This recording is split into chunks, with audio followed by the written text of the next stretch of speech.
Ah, Fermat. Sa ville natale, Beaumont-de-Lomagne, lui a érigé non pas une, mais trois statues successivement. Il fallait donc que ça en vaille la peine. Oh, sans aucun doute. Sauf que je ne réussis pas vraiment à démêler qui pouvait être le personnage au travers d'un fouillis de contradictions, les siennes propres et aussi celles de ses biographes. Le Fermat de la maturité le voici. Moins d'un mois après son décès, le journal des savants publie un éloge particulièrement emphatique. On a appris ici avec beaucoup de douleur la mort de M. de Fermat, conseiller au Parlement de Toulouse.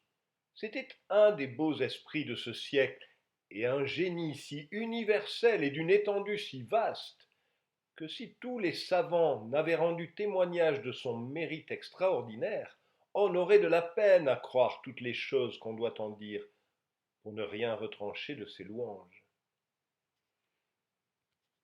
Conseiller au Parlement de Toulouse, cela signifie que Fermat était juge. Il officiait donc régulièrement dans une belle robe rouge, comme celle de ses collègues sur cette représentation de l'accueil du roi Louis XIV. Voici le portrait d'un autre de ses collègues conseillers au Parlement de Toulouse, à peu près contemporain de Fermat. Encore un autre de ses collègues, Pierre Saint-Porta, lui dédie une traduction de Torricelli. Oui, il n'y va pas de main morte. Enfin, il semble, monsieur, que vous êtes né pour gouverner l'empire des lettres et pour être le souverain législateur de tous les savants. Si j'avais le dessein de faire votre panégyrique, j'étalerais ici toutes les connaissances que vous avez qui sont capables de rendre les hommes et plus doctes et plus gens de bien.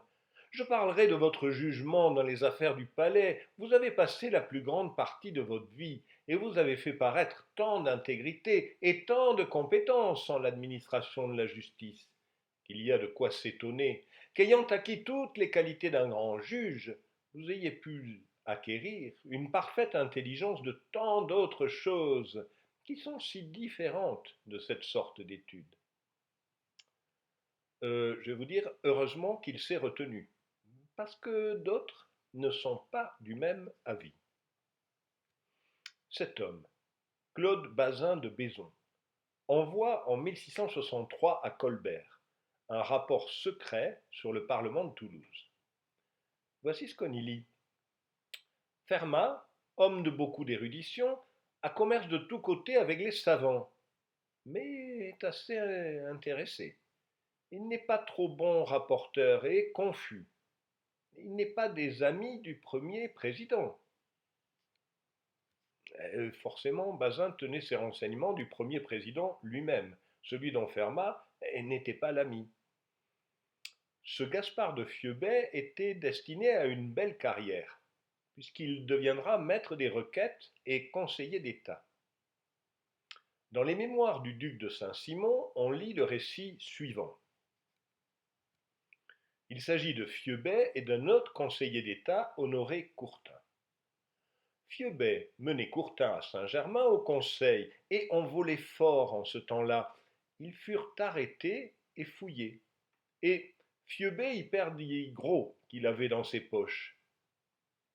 Comme les voleurs les eurent laissés et que Fiebay se plaignait de son infortune, Courtin s'applaudit d'avoir sauvé sa montre et 50 pistoles qu'il avait fait à temps glisser dans sa braguette.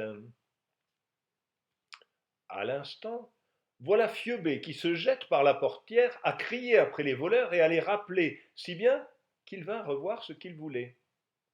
Messieurs, leur dit-il, vous me paraissez d'honnêtes gens dans le besoin, et il n'est pas raisonnable que vous soyez les dupes de monsieur que voilà, qui vous a escamoté 50 pistoles et sa montre.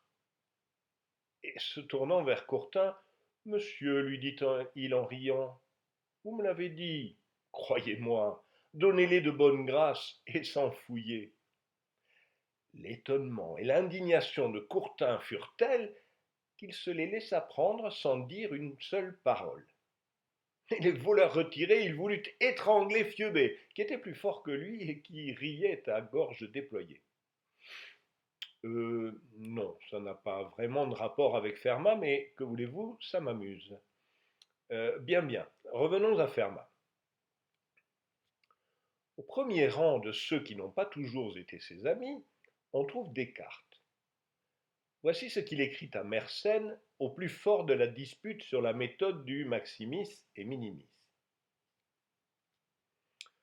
En effet, selon ce que j'ai pu juger par ce que j'ai vu de lui, c'est un esprit vif, plein d'invention et de hardiesse, qui s'est à mon avis précipité un peu trop, et qui, ayant acquis tout d'un coup la réputation de savoir beaucoup en algèbre, pour en avoir peut-être été loué par des personnes qui ne prenaient pas la peine ou qui n'étaient pas capables d'en juger, est devenu si hardi qu'il n'apporte pas, ce me semble, toute l'attention qu'il faut à ce qu'il fait.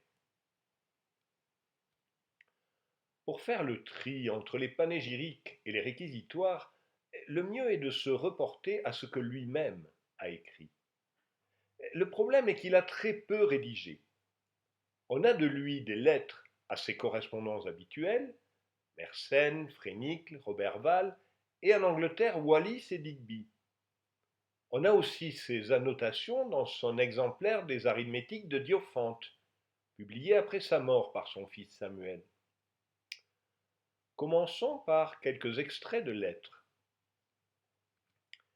J'ai si peu de commodité d'écrire les démonstrations que je me contente d'avoir découvert la vérité et de savoir le moyen de la prouver lorsque j'aurai le loisir de le faire. Si je puis trouver quelque occasion d'aller passer 3 ou 4 mois à Paris, je les emploierai pour mettre par écrit toutes mes nouvelles pensées. Je puis donc vous assurer que toutes les propositions que j'ai mises dans mon écrit sont parfaitement vraies, et de cela je n'en veux pas être cru que lorsque j'aurai mis par écrit toutes les démonstrations sur cette matière. Je suis si peu ambitieux que si j'avais trouvé erreur en ce que je vous ai écrit, je ne ferais nulle difficulté de l'avouer. Jamais homme du monde ne se portera avec plus de bonne foi et d'ingénuité que moi à avouer les vérités que j'aurais reconnues, et que je crois ma proposition tellement vraie, que l'ayant souvent considérée de divers biais à diverses reprises, je n'ai jamais pu en douter.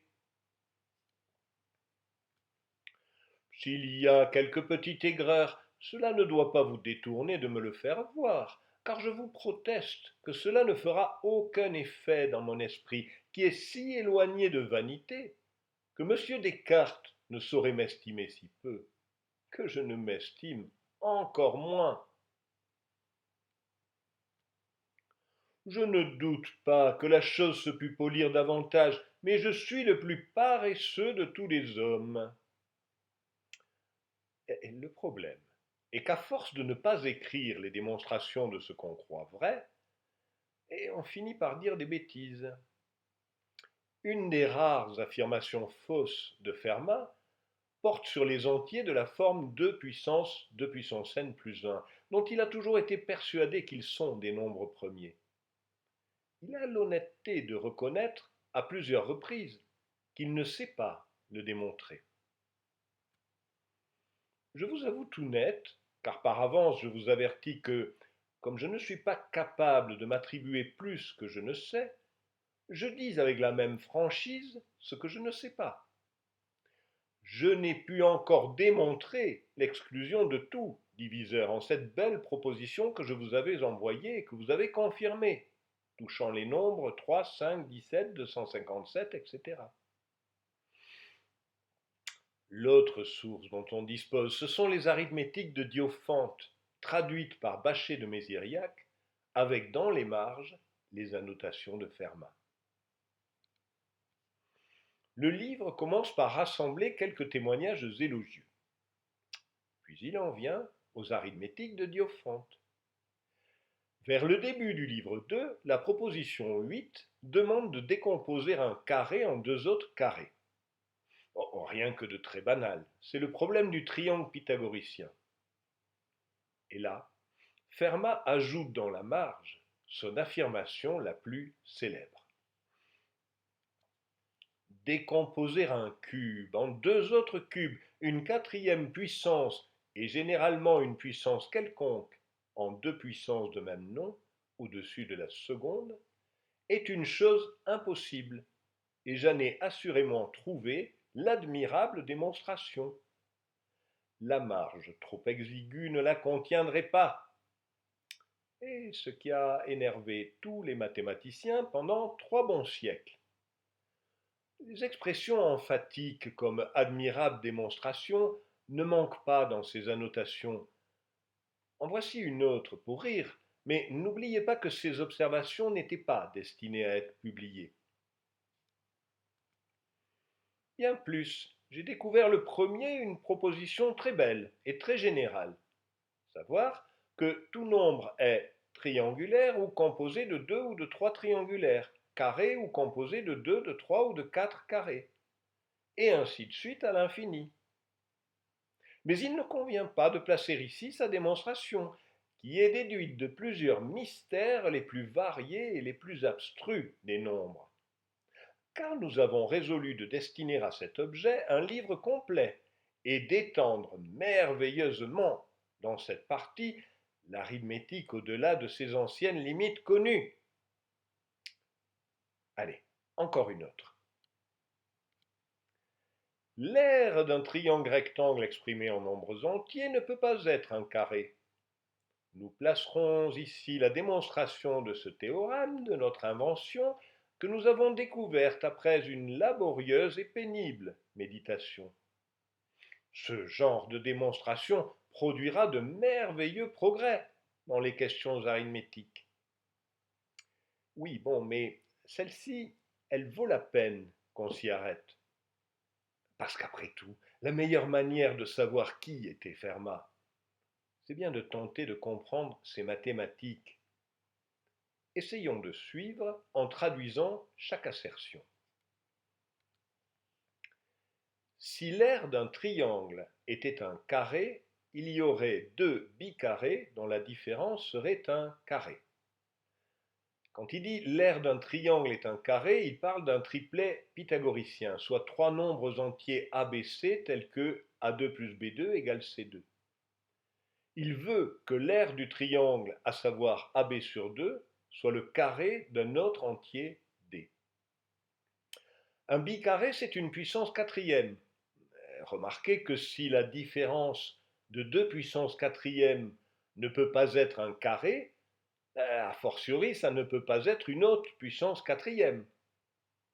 Ou encore, la somme de deux puissances quatrièmes ne peut pas être une puissance quatrième. Et ça, c'est le cas n égale 4 du théorème de Fermat-Wiles. Il s'ensuit qu'on aurait également deux carrés dont la somme et la différence seraient des carrés. Ah, le problème P3 est celui de la recherche des nombres congrus, qui, à la suite de Diophante, a occupé de nombreux mathématiciens arabes et auquel Fibonacci a consacré le Liber Quadratorum, le livre des carrés. Fermat continue et enchaîne deux nouveaux problèmes et des implications. L'argument clé est que dans la chaîne d'implication qui retourne de P3 à P3 en passant par P4 et P5, la somme des nombres solutions diminue strictement, ce qui conduit à une contradiction. Voici comment Fermat l'exprime. Par le même raisonnement, on aura ensuite une somme plus petite que celle déduite de la première, et en continuant indéfiniment, on trouvera toujours des nombres entiers de plus en plus petits, satisfaisant aux mêmes conditions. Mais cela est impossible, puisqu'un nombre entier étant donné, il ne peut y avoir une infinité de nombres entiers qui soient plus petits. La marge est trop étroite pour recevoir la démonstration complète avec tous ces développements. Et revoilà le gag de la marge trop étroite. Mais c'est pour une bonne raison. Aucune des implications affirmées n'est évidente. Chacune demande une justification, tout comme le fait que la somme des nombres solutions a diminué. Quant à la conclusion par l'absurde, Fermat ne l'a pas inventé. C'est comme cela qu'Euclide démontre qu'un nombre est décomposable en facteurs premiers. Euclide n'explicite pas la propriété des nombres sur laquelle il s'appuie, mais Campanus de Novare, dans une des premières éditions en latin des éléments d'Euclide, la met dans les prérequis sur les nombres. Il dit aucun nombre ne peut diminuer jusqu'à l'infini. Voici comment Fermat, vers la fin de sa carrière, décrivait sa méthode. Parce que les méthodes ordinaires qui sont dans les livres étaient insuffisantes à démontrer des propositions si difficiles, je trouvai enfin une route tout à fait singulière pour y parvenir. J'appelais cette manière de démontrer la descente infinie ou indéfinie, etc. Je ne m'en servis au commencement que pour démontrer les propositions négatives. Je fus longtemps sans pouvoir appliquer ma méthode aux questions affirmatives, parce que le tour et le biais pour y parvenir est beaucoup plus malaisé que celui dont je me sers aux négatives. J'ai ensuite considéré certaines questions qui, bien que négatives, ne restent pas de recevoir très grande difficulté. La méthode pour y pratiquer la descente étant tout à fait diverse des précédentes, comme il sera aisé d'éprouver. Telles sont les suivantes. Il n'y a aucun cube divisible en deux cubes. Et voici le cas n égale 3 du théorème de Fermat-Wiles. On n'a aucune certitude que Fermat en ait trouvé une démonstration. Soit dit en passant, s'il avait eu une démonstration merveilleuse du cas général, je vois mal pourquoi il se serait vanté du cas n égale 3. Mais après avoir listé quelques affirmations du même style, il conclut. Peut-être la postérité me saura gré de lui avoir fait connaître que les anciens n'ont pas tout su, et cette relation pourra passer dans l'esprit de ceux qui viendront après moi, pour traditio lampadis ad filios, comme parle le grand chancelier d'Angleterre.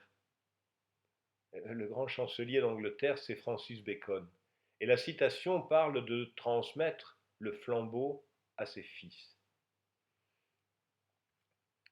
Il a fallu un bon siècle et demi pour que Leibniz, Lagrange, Euler, Legendre démontrent ou infirment la plupart des affirmations de Fermat. Encore 2 siècles de plus pour que le dernier théorème de Fermat soit démontré par Andrew Wiles. Je trouve que le flambeau a été superbement transmis. Pas vous ?